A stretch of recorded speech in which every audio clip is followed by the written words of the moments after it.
नमस्कार, आप देख रहे हैं द न्यूज पोस्ट। मैं हूं रंजना। 29 सितंबर को विश्व हृदय दिवस मनाया जाता है। ये हृदय दिवस ज़रूर मनाया जाता है। कहते हैं दिल है तो जहान है। दिल इन दिनों अगर बात की जाए तो हार्ट अटैक, कार्डियक अरेस्ट, इससे सब कोई परिचित है। हम आपके लिए आज शहर राजधानी रांची के जाने माने डॉक्टर अनुपम से रूबरू करवाएंगे, जो कार्डियोलॉजिस्ट है। आपको वो दिनचर्या जो है उसमें दिल का कितना ख्याल रखना है, ये पूरे भलीभांति सहज और सरल भाषा में आपको समझाएंगे। हम इनसे पूरी टेक्निकल बातचीत भी करेंगे, लेकिन दिल का ख्याल कैसे रखना है इसके लिए हम इनसे बात करते हैं। सर, आपका द न्यूज पोस्ट में स्वागत है। Thank you. हमारे दर्शकों को बताएं कि आज जो हृदय दिवस है, कहीं ना कहीं एक ही दिन क्यों हृदय दिवस होना चाहिए? दिल से तो हम प्रतिदिन दिन भर में 1 लाख बार हमारा दिल धड़कता है। इस सेहत का ख्याल कैसे रखना है, इस दिल का ख्याल कैसे रखना है? नमस्कार। पहले तो सबको वर्ल्ड हार्ट डे का शुभकामनाएं। और ये एक्चुअली कोई भी दिवस इसलिए मनाया जाता है कि हम उस दिन को अवेयरनेस डे के रूप में मनाएं। जैसे आपने बोला, दिल तो 24 घंटा धड़कता है और इसको नियमित रूप से धड़कना भी चाहिए स्वस्थ रहने के लिए।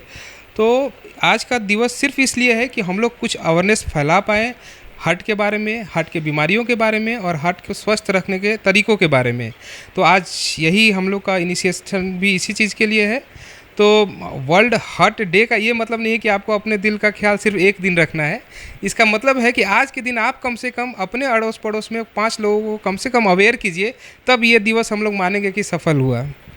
दिल को सुरक्षित और अच्छे से रखने के लिए, ताकि ये और अच्छे से धड़कन इसका धड़के, इसे कैसे नियमित रूप से रखा जाए? दिनचर्या जो है हमारा प्रतिदिन का होता है, इन दिनों इरेगुलर रहते हैं, ध्यान नहीं देता है लोग। और आमतौर पर अगर देखा जाए तो कहते हैं कि हार्ट अटैक आया, तुरंत हार्ट अटैक आ गया, मौत हो गई। इस भाषा को कैसे समझा जाए?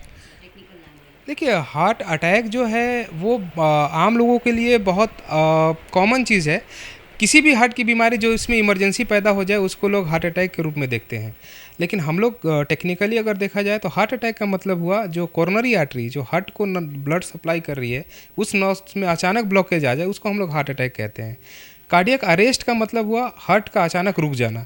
ये हार्ट अटैक से होता है कॉमनली, लेकिन ये दूसरी कारणों से भी आपके कार्डियक अरेस्ट हो सकता है। तो कार्डियक अरेस्ट और हार्ट अटैक सेम चीज़ नहीं है, एक दूसरे से जुड़ा हुआ चीज़ है। और तीसरा है हार्ट फेलियर। तो हार्ट अटैक से हार्ट फेलियर भी हो सकता है, लेकिन कभी कभी बिना हार्ट अटैक के भी हार्ट फेलियर हो सकता है।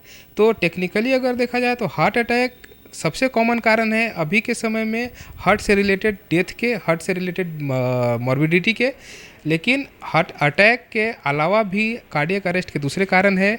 हार्ट अटैक के अलावा भी हार्ट फेलियर के दूसरे कारण होते हैं।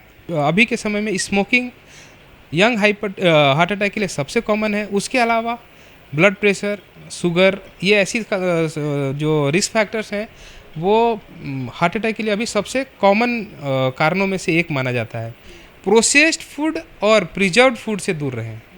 प्रिजर्व्ड फूड करने के लिए हम लोग जानते हैं शुरू से कि या तो उसको जैम जली बनाएंगे या अचार बनाएंगे, या तो चीनी शुगर एक्स्ट्रा डालेंगे या तो नमक एक्स्ट्रा डालेंगे, और दोनों ही हमारे हार्ट के लिए नुकसानदायक है।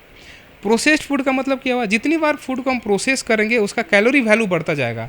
तो कम ही मात्रा में फूड में ज़्यादा कैलोरी होगा तो आपको पता भी नहीं चलेगा और आप ज़्यादा कैलोरी इंटेक बढ़ा देंगे अपना। एग्जाम्पल के लिए देखिए, अगर आप 100 ग्राम आपके पास शुगर केन है, मतलब ईख है, गन्ना है, 100 ग्राम उसी का निकाला हुआ जूस है और 100 ग्राम चीनी है, तो किसका कैलोरी ज़्यादा होगा? तो ऑब्वियसली 100 ग्राम चीनी का, क्योंकि जितनी बार आप प्रोसेस कर रहे हैं उसका कैलोरी कंटेंट बढ़ता चला जा रहा है। तो प्रोसेस्ड फूड, प्रिजर्व्ड फूड से बचें। Fresh fruits, green leafy vegetables और ख़ासकर सीजनल फ्रूट्स ज़रूर खाएं, क्योंकि ऊपर वाले को पता है कि उस सीज़न में आपको क्या चाहिए। तो इसलिए सीजनल फ्रूट्स, सीजनल जो भी वेजिटेबल्स हैं उसको ज़रूर खाएं। आपके खाने के थाली में ग्रीन लीफी वेजिटेबल्स, फ्रूट्स होना ही चाहिए जो एंटीऑक्सीडेंट्स का भी काम करते हैं। इंडियंस बहुत अच्छे नहीं माने जाते हैं फिजिकल एक्टिविटी के लिए। जब तक आप एथलीट नहीं हो या कुछ ऐसे जॉब में नहीं हो जिसमें फिजिकल एक्टिविटी मस्ट है, हम लोग अवॉइड करते हैं फिजिकल एक्टिविटी। अगर बस चले तो हम लोग घर के अंदर तक अपने रिक्शे और गाड़ी को लेके जाएंगे। तो ये एक बहुत बड़ा कारण है इंडियंस में हार्ट अटैक अर्ली एज में होने का। Physical inactivity, high calorie diet. तो फिजिकल एक्टिविटी के लिए जो गाइडलाइंस यही कहते हैं कि कम से कम 150 मिनट एक हफ्ते में आपको ब्रिस्क वॉक करना है। अब इसमें 2 ट्रिक है। अब ब्रिस्क वॉक का मतलब क्या हुआ और 150 मिनट का मतलब क्या हुआ? ऐसा तो नहीं कि हम संडे को छुट्टी लिए और 150 मिनट चल दिए, नहीं। कम से कम 5 दिन हफ्ते में होना ही चाहिए। मतलब 30 दिन सॉरी 30 मिनट पर डे होना ही चाहिए। और ब्रिस्क वॉक का मतलब क्या हुआ, ये स्पीड अलग अलग हो सकता है। अगर मैं एथलीट हूँ तो मेरे लिए 8 किलोमीटर भी ब्रिस्क माना जाएगा। कोई अगर ओल्ड एज है तो उसके लिए 2 किलोमीटर ही ब्रिस्क हो जाएगा।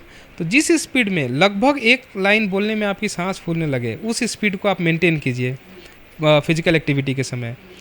उससे कम की स्पीड को टहलना बोलेंगे, जो कि उतना इफ़ेक्टिव नहीं मन। तो जांच के लिए जो हमारे लिए जो प्रोटोकॉल बना हुआ है वो अलग अलग मरीजों के लिए, अलग अलग कैटेगरी के लिए अलग है। अगर बात करें, अगर आप हार्ट के मरीज़ हैं तो साल में एक बार हम लोग जनरली इको एडवाइस करते हैं, ईसीजी हर 3 मंथ्स में हम लोग एडवाइस करते हैं। या कोई न्यूज़ चेंज इन सिम्टम्स हैं, पहले से कोई नया लक्षण आया है, तब हम लोग जनरली टेस्ट एडवाइस करते हैं। रूटीन बॉडी चेकअप की जहाँ तक बात करें, तो अगर आप 30 प्लस आ गए हैं तो एक बार आपके थायराइड की, आपकी कोलेस्ट्रॉल की, आपके शुगर की, किडनीज़ की, ब्लड प्रेशर, ये सब का एक रूटीन चेकअप होना ही चाहिए। और डिपेंडिंग ऑन कि आप कितने रिस्क फैक्टर्स में हैं या क्या टेस्ट पॉजिटिव आता है, उसके हिसाब से हम फ्रीक्वेंसी डिसाइड करते हैं। बट एटलीस्ट ईयरली एक टेस्ट हम लोग एडवाइस करते हैं। वैसे जिनका कि लाइफस्टाइल हाई रिस्क में आता है या फैमिली हिस्ट्री बहुत स्ट्रांग है, तो उनको कम से कम साल में एक बार अपने रूटीन टेस्ट पे ज़रूर जाना चाहिए। आज विश्व हृदय दिवस मनाया जा रहा है, लोगों में जागरूकता के लिए ये मनाया जाता है। खैर, लोग जागरूक भी हो चुके हैं, लेकिन इन दिनों खान पान और जो रेगुलर दिनचर्या है, इसके कारण लोगों में बीमारियां घात कर बैठ चुकी हैं और लोग अवेयरनेस सही समय पे नहीं रहते हैं। तो यही कारण है कि बीमारी आगे बढ़ जाता है। तमाम इसी तरह की अपडेट्स के लिए बने रहिएगा द न्यूज़ पोस्ट के साथ। नमस्कार।